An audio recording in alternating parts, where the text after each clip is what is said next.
Hello, everyone, and welcome to Strip Search, the comic strip podcast. I am Pete Chianca, here as always with my partner, Dave London. Hi, Dave. Hey, Pete. You're in the big city today? I am in the big city. Well, I'm in Boston. Is that a big city? That counts. That definitely counts.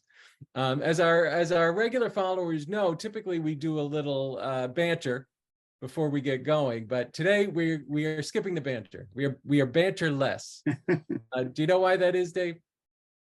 No, but why don't you tell us, Pete? Okay, it's because we have not one, not two, but three very special guests with us. And we just want to give them all the time we possibly can because we have a really important subject and a really fun subject to talk about. That's the Boston Kids Comics Fest, which returns this June after a 3-year pandemic hiatus. It returns with a bang. I think it's safe to say. And if you're a Strip Search regular, you might recognize some of these people because I believe we've had all of them on it at least once, either on the show or live from the fest, which we've done once or twice since it started a few years back. So I'm going to introduce who we'll be talking to so we can all say hello to our panel. We have Meena Jain, who is the Chief Operating Officer for the Fest and the Director of the Ashland Public Library. We have Tony Davis, who is a Kids Comics Fest co-founder and the Fest creator liaison and owner of the Billion Year Picnic in Harvard Square, the oldest comic book shop on the East Coast. And last but certainly not least, we have Hillary Chute, who is a distinguished professor of English and art and design at Northeastern University, and the author and editor of many books and articles on comics and graphic novels, including last year's Mouse Now, a collection of essays on Art Spiegelman's Mouse. Thank you all for coming back to Strip Search. Thank you for having us. No, our pleasure as always. So we'll start with Meena. The phrase bigger and better than ever is sometimes overused, I will admit, so even by me. But I think in this case, it really fits. This is really just the most expansive version of this fest ever. Am I right? You are absolutely right. Well, actually, maybe you're a little bit wrong too, because it's bigger because we're at Northeastern University, which is fabulous. We can't wait. We're going to be at the Curry Student Center where we have lots of space for people to, spread out and everything. But we're doing something a little bit different for the hands-on workshops. Instead of doing 12 or 15 small ones, we're doing 4 really big ones. And so that is really different, and it's going to be exciting and different and interesting. We are not having panel discussions this year because we wanted to try to ease back in, but having the space at Northeastern really allows us to grow into the fest that we know we can be. Can you tell us a little bit, for the people who might not know, how and when it got started and how you got to this point, right downtown at Northeastern? Sure. Well, as you mentioned, I'm a librarian, and I had been in collaboration with Jonathan Todd, one of the co-founders of the Fest. He and Tony, it's their brainchild. And one day, Jonathan and I were talking about this idea that he had, and he really needed somebody to do sort of the logistical part of it. And so he asked me if I would do that. And of course, any kind of big endeavor like this is always really interesting to figure out the first time. And it was fabulous. We had such a good time. We pulled together an amazing team of people who loved comics, and every meeting we were just like having a ball. Of course, that last couple of weeks where you're planning, you're like, oh, I hate this. I'm not going to do it again. And then you have the day and it's amazing and the best thing ever. And you can't wait to do it again. So that's how it started in 2018. Is that right, Tony? 2018. Yeah, that was our first one. Then we did it again in 2019, and it was double the number of people we had the first time. And then we were going to do it in 2020, and it just, of course, COVID. So we were really happy to come back, as you said, bigger and better, because now we have this partner with Northeastern, as well as with the Boston Comic Arts Foundation, which has been incredibly supportive. That's great. And I will mention, whenever you have something really big and complicated, you have to plan Ask a Librarian. Yes. I will not dispute that. So let's ask Tony a question. Tony, you're the creator liaison for the event. What can you tell us about the creators that will be there, what they'll offer, and what the kids will be able to get out of the visit? Well, I think it'll be a pretty diverse group of folks. As Mina said, this year we won't have the creators doing panels, which is what they've done in the past. So I think a couple like Carabine will be facilitating workshops. But we'll have Carabine, we'll have Marjorie Liu, who's perhaps best known for her more adult work, Monstrous, which won a Hugo Award, I think the first Hugo Award for graphic novels, and her new book, Night Eaters. But she also has an all ages book called Wing Bearer, a beautiful fantasy novel that we're looking forward to hopefully some people who love her adult work introducing to their kids. We'll have the fantastic Erica Henderson, who worked with Ryan North on Unbelievable Squirrel Girl, an incredibly entertaining all ages book from Marvel. She and Ryan just collaborated again on a book called Dangers and Other Risks. We'll have Chad Sell, who's got not one, but two best-selling children's series going, Doodleville, and I'm going to forget the second one, aren't I? What's the second one, Nina? We'll edit it in later. Don't worry, Tony. Okay, Doodleville, and oh man, and I just finished ordering some more of those books this morning. That's exactly why.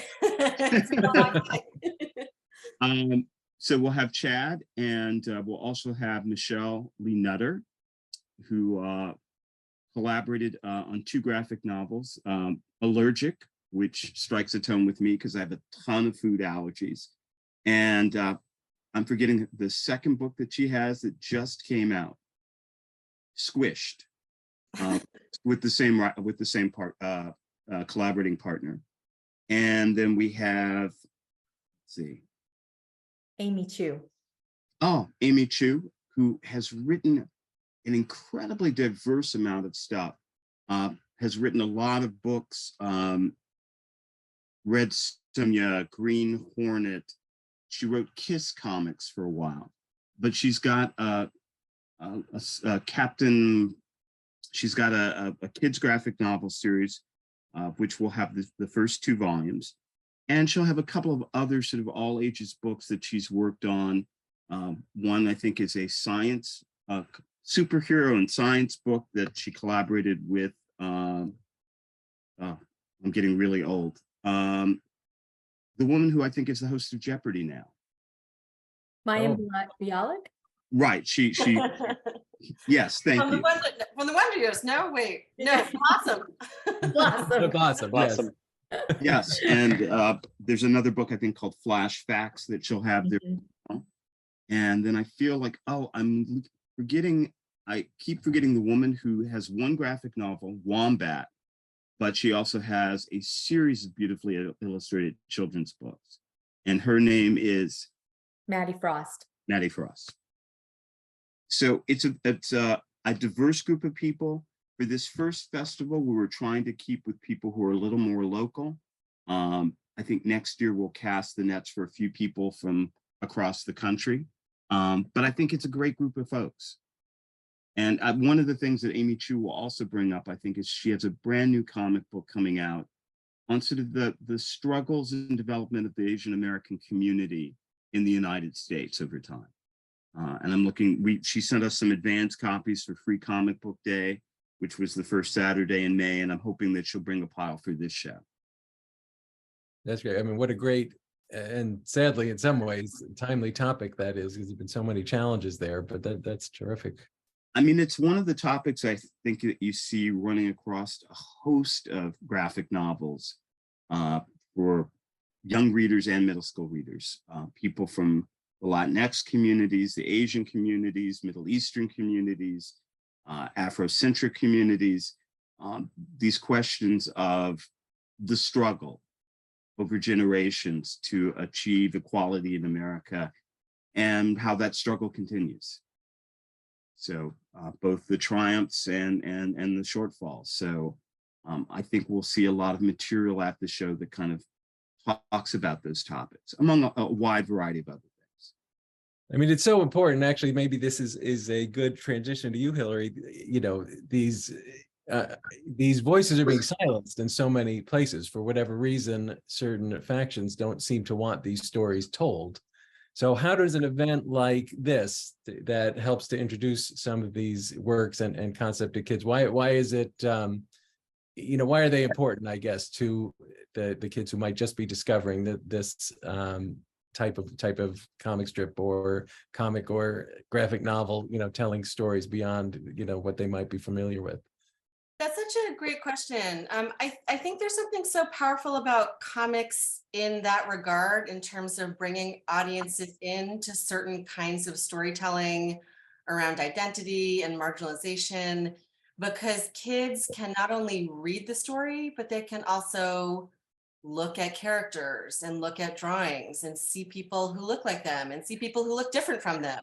So I think there's a really powerful aspect with comics being a word and image medium that helps to connect with kids in terms of thinking about stories about marginalization and identity. And, you know, as Tony put it, you know, the struggle and generations and inheritance and, you know, anti-Asian hate, for example, you know, things that are happening right now that people are trying to work through their thinking about and trying to work through their feelings about. So I am really excited about this roster of artists. You know, someone like Carabine is someone who I taught in my class at Northeastern this past spring, in my class on graphic medicine, which was a class about the intersection of comics and healthcare. She did an amazing work called Let's Talk About It, a graphic guide to mental health that one can download online and also buy physical copies of. And, you know, my students were so blown away by this work, by how it visualized ways to think about mental health and to think about depression and open conversations around it. So I'm really excited, you know, for people to be, I don't know, showing kids in particular a way of thinking through things and relating to things that might be stigmatized in their own lives, or might be difficult to talk about in their own lives. I could go on and on. I'll pause there.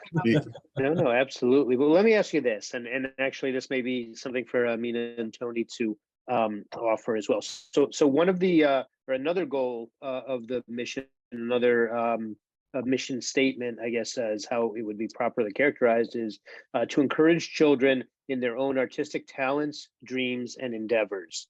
So what do you folks, what is your thought on a kid who maybe comes up and says that they don't have enough experience, or they're not, they don't have the creative talent, or they don't have the background, or they're afraid that they don't know how to draw? How do you respond to somebody like that?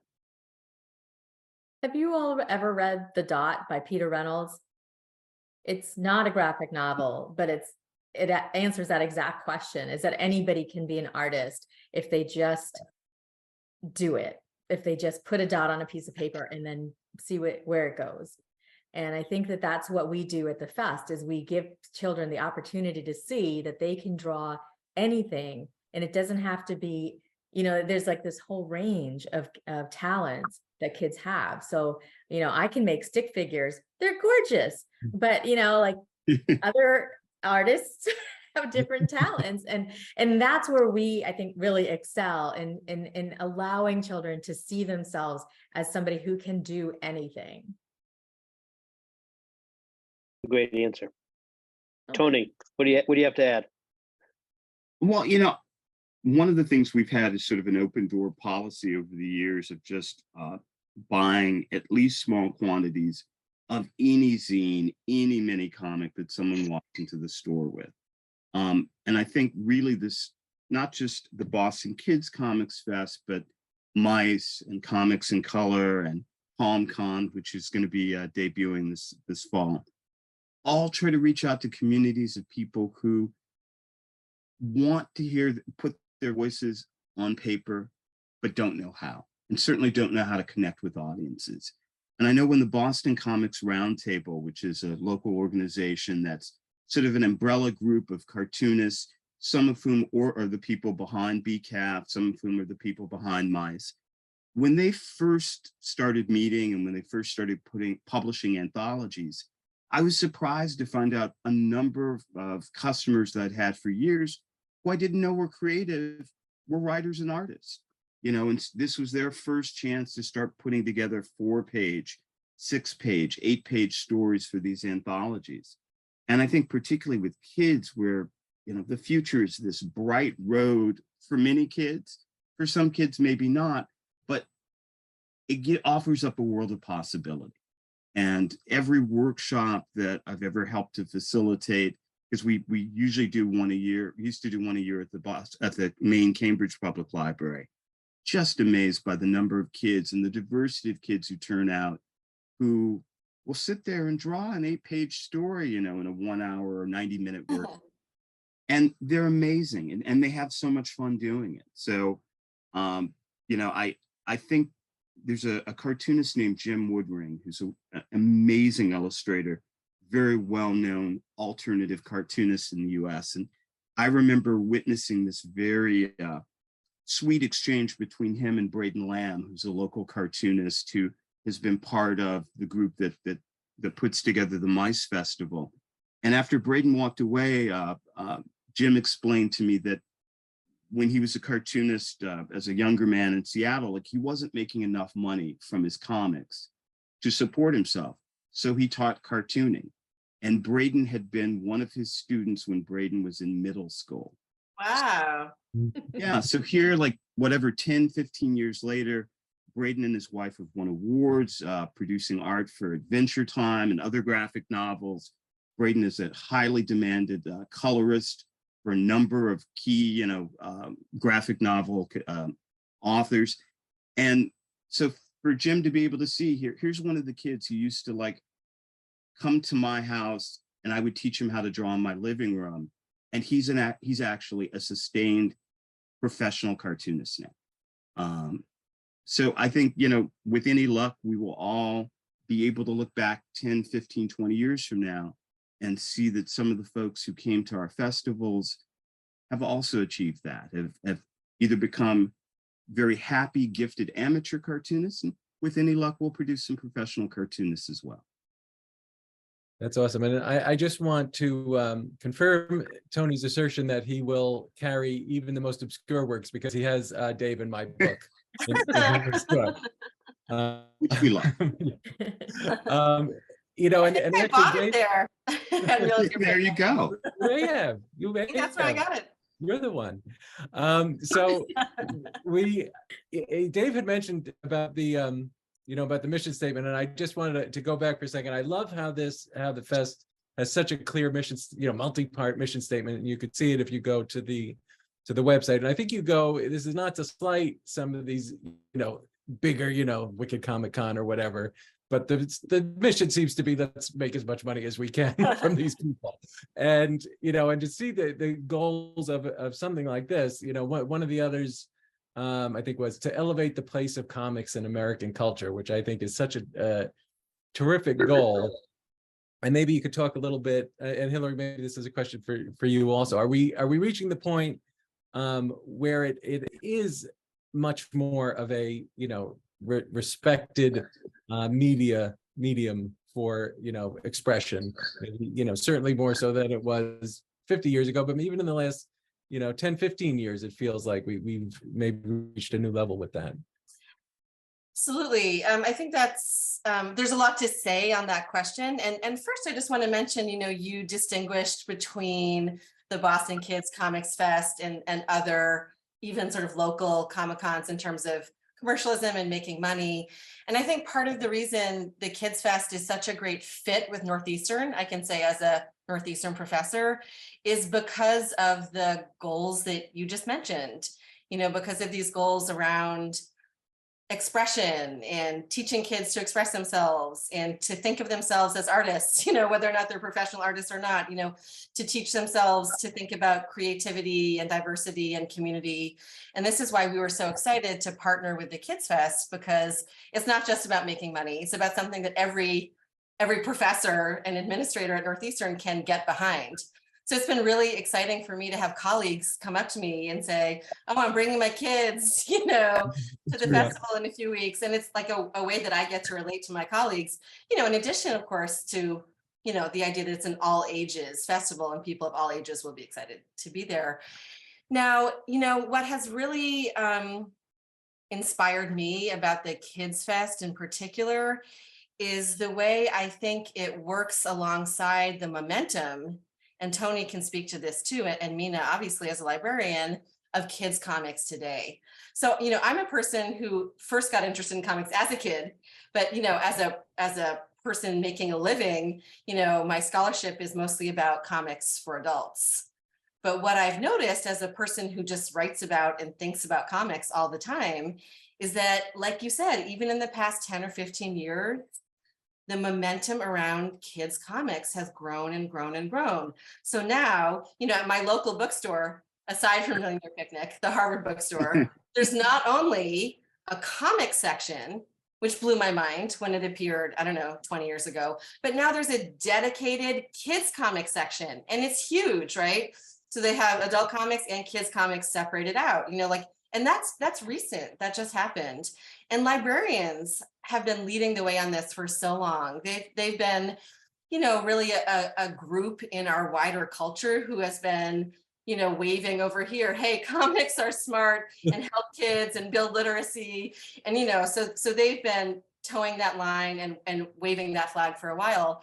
But, I think we see in publishing someone like Raina Telgemeier, who is not only a force in kids comics publishing, not only a force in comics publishing, but is, simply put, like one of the biggest forces in American publishing today.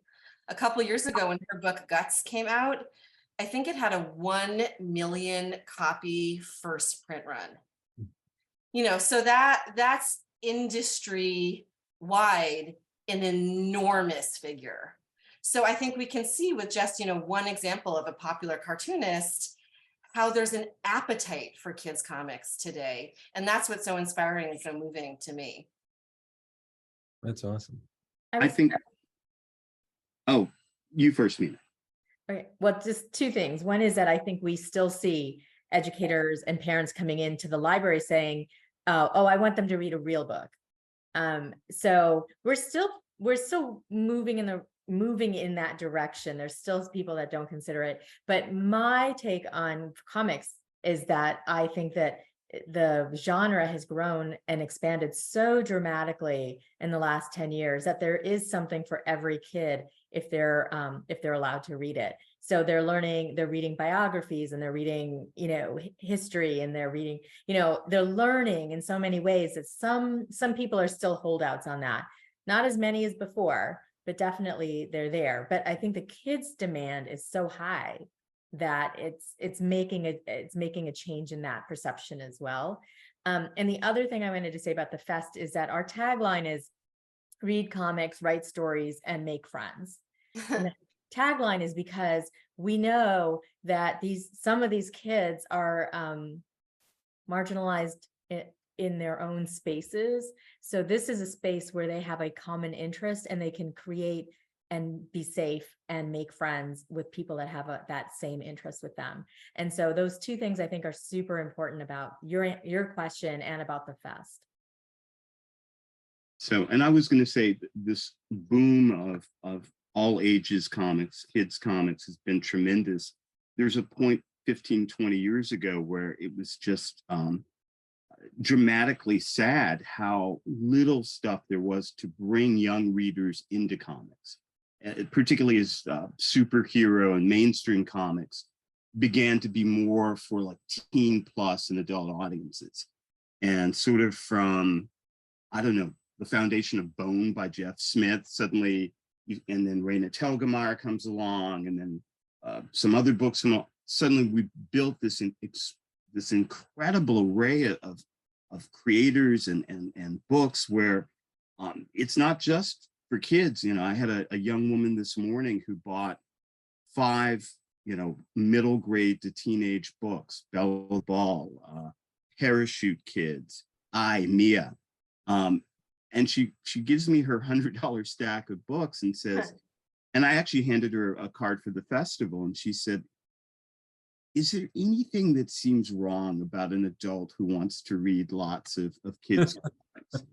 And I said, I said to her, honestly, I've got, a longtime science fiction fan in his 70s who is consuming dozens upon dozens of middle grade graphic novels with an excitement that I don't think he's had for comics in decades. He will talk at length about these books that he's reading and how tremendous he thinks they are. And they are, both in terms of art and writing. I just think some of the best work that's being done in comics today is being done in so-called kids graphic novels. And just, I think they're able to, particularly in the realm of fiction, to sort of craft stories with these powerful messages that don't seem forced, that don't seem doctrinaire, and that I think appeal to not only the groups that they're representing, but to kids who want to connect with all sorts of different other kids, and the same with adults. So, yeah, I think. No, go ahead, Dave. Cool. I say, Tony, that I just wanted to sort of go off script for a moment, just because you're talking about the customers in your shop. So I actually want to give you a plug for your great comic book store, the Million Year Picnic in Cambridge. And it occurs to me to ask you this, sort of stepping away from the fest for a moment. But first of all, is that the only comic store left in Harvard Square? Are you the last person standing? Well, New England Comics closed their Harvard Square store in January. Newbury Comics is still there, but I think they're supposed to gut or level the building they're in. They put it off twice, but I think the idea is that they're going to build a new structure where the garage is. So we'll see. We'll see by the end of the summer where we are. It's been a long time since there was just one comic book store in Harvard Square. So, but fortunately, the area has so many great comic stores, Hub Comics, and, Kamikaze and Comicopia and Magic Dragon up here in Arlington.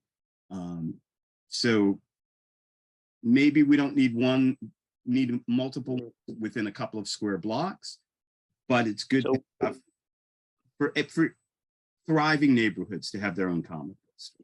So in a sense, some of your competitors aren't really competitors. You're sort of in this together to keep things going and have the comic world accessible, really countrywide, right? USA wide. Yeah, I mean, if there's only one good or great comic book store, that doesn't sustain publishing. We need, we need hundreds or thousands of shops, both comic book stores and mainstream bookstores, to sort of support this wave of amazing books coming out. And I think, as you said, the Harvard, bookstore now having a dedicated kids graphic novel section, that will cost me some business, but at the same time, it will, expand the number of parents and the number of kids who know that these books are out there. I mean, and one of the things we've talked about is the librarians have already done an amazing job, both in school libraries and public libraries, of getting these books into the hands of kids and parents. But now for the families that want to put books on bookshelves permanently, we need as many partners out there as possible. Oh, and I'll go off script one. I just want to say, in defense of which Comic Con did we? Wicked Comic Con. I started off as a kid, initially reading kids comics, Carl Barks and Richie Rich and all of that.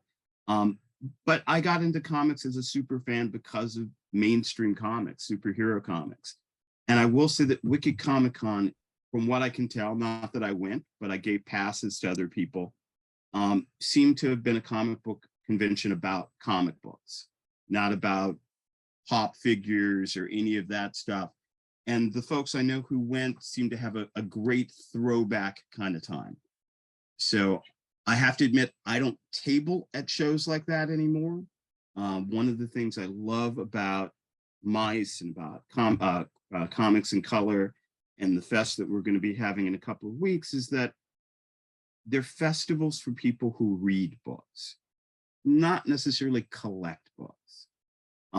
And so my interactions with people who are just enthusiastic to pick up something new and inspiring to read are very different from my conversations with people who want to know if I can suggest a book they can buy that will, accrue 300% in value in the next months. Yeah. So That book is Pet Peeves, if anyone asks. Right. Well, I that's mean, And I- no, Hillary's got the only copy. no, what kills me is that now, people get their comic books, freeze dried in those plastic, graded. You have to have it graded if you're gonna sell it. And I was like, but how do you read it then? Aren't they to read? No, this is, and you're talking about I'm just so happy to hear there are these avenues for kids to get involved at a young age, because that was certainly, I remember probably from when I could read, kindergarten, whenever it was, I was reading Spidey Super Stories. I'm dating myself there. That was a comic Marvel had in the 70s specifically for young readers, and and from there it went to the others, and it would be a shame if the young kids didn't have that opportunity to be exposed to it and to get to know it. Yeah, I've got a 15-year-old, and I still remember when he was 3, that first time we went to take him to preschool, and they put a Scholastic order book in your hand Yep. the first week you're at school, and then 2 years later he goes to public school, goes to kindergarten. First week they put a Scholastic catalog in your hand, and so there's always been this connection of books to kids. Graphic novels and comics have just not been part of that equation for a generation or two. And so it's nice now for them to be part of that mix. I can think of one cartoonist telling me how a book they'd worked on, when Scholastic organizes a whole bunch of the school library book sales. And apparently Scholastic not only pushes their own stuff, but they'll go to other publishers and say, you've got this kids graphic novel that we really love. Can you print 8,000 copies for this one thing? 10,000 copies, 12,000 copies. So really now that, Scholastic, which, started off with Bone, does Raina Telgemeier's books, they're a huge force in graphic novel distribution. And in fact, I think at one point I realized about 4 years ago, that Scholastic's market share for graphic novels was slightly bigger than Marvel Comics, DC Comics, Image, Dark Horse, and IDW combined. Wow. And that's just one kids comics graphic novel publisher. So it gives you an idea of where kids graphic novels rank in terms of sales. Right. They're using that Harry Potter money. Exactly. And I should say, to put in a plug, Scholastic is publishing the Fest co-founder Jonathan Todd's upcoming right. graphic memoir called Timid. So yay, Scholastic. That- Yay, Jonathan. right. Good for Jonathan. And we're definitely going to get him back on here when that publishes. Meanwhile, can we all agree that Scholastic Book Fair Day was absolutely the best day at school, in elementary school? Just look forward to that all year. That So, and yeah, they wheeled the little TV in with the with the 8-track that you knew it was movie day and you knew that the afternoon was canceled. there was that too. Yeah, hard to compete with that also. Believe it or not, we are already out of time. This one went by so fast, as I knew it would. So I'm glad we got rid of that banter to have more time to talk.